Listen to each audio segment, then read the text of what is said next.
নমস্কাৰ বন্ধুসকল, স্বাগতম জনাইছোঁ ডিজিটেল অসমৰ নতুন এটা এপিছডলৈ। বন্ধুসকল, আজিৰ ভিডিঅ'টো হ'ল ফৰেষ্ট ডিপাৰ্টমেণ্টৰ ডিমা হাছাও ৰিকুৱাৰমেণ্ট 2021। বন্ধুসকল, ভিডিঅ'টো আৰম্ভ কৰাৰ যদি চেনেলটো ছাবস্ক্ৰাইব কৰা নাই তেনেহ'লে পৰম নকৰাকৈ ছাবস্ক্ৰাইব কৰক। বন্ধুসকল, জবটোৰ লাষ্ট ডেট হৈছে 15 নৱেম্বৰ 2021। প্ৰথমটো জব হৈছে ফৰেষ্টাৰ্ছ অন। ইয়াতে পদৰ সংখ্যা আছে 4টা। চেলাৰী দিয়া হ'ব 14,000-ৰ পৰা 60,500 টকালৈকে। এডুকেশ্যন কোৱালিফিকেশ্যন হৈছে বেচেলাৰ ডিগ্ৰী। দ্বিতীয়টো পদ হৈছে ফৰেষ্ট গাৰ্ড।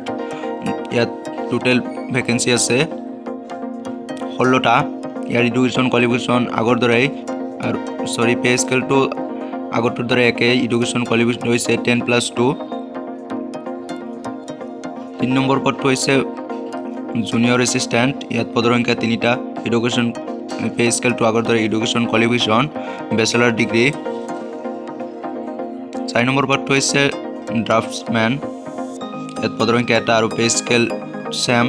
এডুকেশ্যন কোৱালিফিকেশ্যনটো হৈছে আপোনাৰ ডিপ্ল'মা ড্ৰাফটছমেনশ্বিপ ফ্ৰম গভৰ্ণমেণ্ট ইনষ্টিটিউশ্যনৰ পৰা।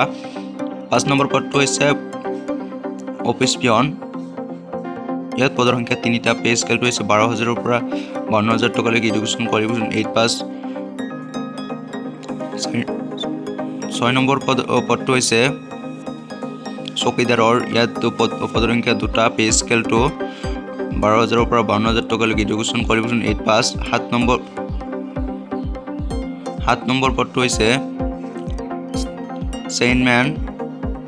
ইয়াত পদৰ সংখ্যা 6টা। পে স্কেলটো আগৰ দৰে। এডুকেশ্যন কোৱালিফিকেশ্যনটো আগৰ দৰে। Name of post. 8 নম্বৰ পদটো হৈছে প্লেণ্টেশ্যন মেলি। পদৰ সংখ্যা 1টা। পে স্কেলটো আৰু এডুকেশ্যন কোৱালিফিকেশ্যনটো ছেম। Name of post. 9 নম্বৰ ৱাটাৰমেন। পদৰ সংখ্যা 1টা। পে স্কেল আৰু এডুকেশ্যন কোৱালিফিকেশ্যন ছেম। ইয়াৰ পিছত আহিল এজ লিমিট। এজ লিমিটটো হৈছে আপোনাৰ 18-ৰ পৰা 40 বছৰ বয়সৰ ভিতৰত হ'ব লাগিব।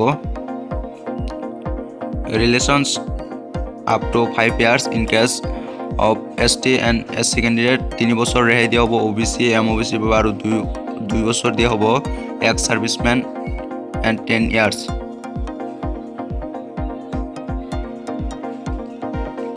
ইয়াৰ পিছত আপোনাৰ আহিল চিলেকশ্যনটো কেনেকৈ কৰা হ'ব। চিলেকশ্যন প্ৰচেছটো হ'ল আপোনাৰ 1 নম্বৰ পদটোৰ বাবে আৰু ফৰেষ্ট গাৰ্ডৰ বাবে ৰাইটেন টেষ্ট হ'ব 2 ঘণ্টাৰ ভিতৰত। ইয়াত আপোনাৰ general arithmetic and general English general নলেজৰ ওপৰত এক্সাম হ'ব আৰু কোৱালিফাই কেণ্ডিডেটৰ বাবে ৰাইটেন টেষ্ট হ'ব। ইয়াৰ পিছত দ্বিতীয়তে হ'ব physical fitness test compromising 26 kilometres for male আৰু 16 কিলোমিটাৰ্ছ ফৰ ফিমেলছ অফ ৱাকিং টু বি কভাৰেড উইথিন 4 ঘণ্টাৰ ভিতৰত 26 কিলোমিটাৰ আৰু 16 কিলোমিটাৰ মেলৰ বাবে 26 কিলোমিটাৰ আৰু 16 কিলোমিটাৰ ফিমেলৰ বাবে ৱাকিং কৰিব লাগিব 4 ঘণ্টাৰ ভিতৰত।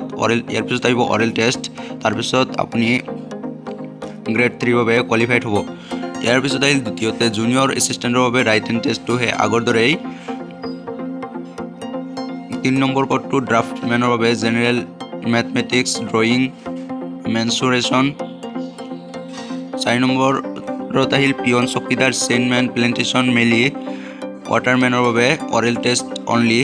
ইয়াৰ পিছত আপুনি কেনেকৈ এপ্লাই কৰিব। ইয়াৰ বাবে আপুনি কোড ফ্ৰী ষ্টাম্পৰ ওপৰত 10 টকীয়া, তাতে 2টা পাছপৰ্ট চাইজ ফটো 2 কপিজ আৰু আপোনাৰ age proof caste certificate education qualification marksheet ইত্যাদি তাতে দি আপুনি আপোনাৰ self attestment must be submitted. Self এটেষ্টমেণ্টৰ সৈতে আপুনি /O ডিভিজন ফৰেষ্ট অফিচত ছাবমিট কৰিব লাগিব। ইয়াৰ পিছত Dima Hasao forest division west Haflong, Dima Hasao forest division east Haflong and southern এই অফিচত গৈ আপুনি 15 নৱেম্বৰ 2021 অফিচ টাইমত আপুনি ছাবমিট কৰিব। ইয়াৰ পিছত আপোনাক এণ্ট্ৰি ইয়াৰ পিছত গ'লে আপোনাৰ এপ্লিকেশ্যনটো ছাবমিট নল'ব। ইয়াৰ বাবে আপোনাক এডমিট দিয়াৰ পিছত আপোনাক মাতি দিয়া হ'ব এক্সামৰ বাবে। বন্ধুসকল, ভিডিঅ'টো আজিলৈকে এইখিনি। ভালে লাইক কমেণ্ট শ্বেয়াৰ কৰিব আৰু সকলোৰে সুবিধাৰ্থে ভিডিঅ'টো শ্বেয়াৰ কৰিব। আৰু ভিডিঅ'ৰ ডিছক্ৰিপশ্যনত এডভাৰটাইজমেণ্ট লিংক আৰু এপ্লিকেশ্যন ফৰ্মটো দিয়া আছে, তাতে গৈ আপুনি ডাউনলোড কৰি ফৰ্ম ফিল আপ কৰি অতি সোনকালেই ছাবমিট কৰক।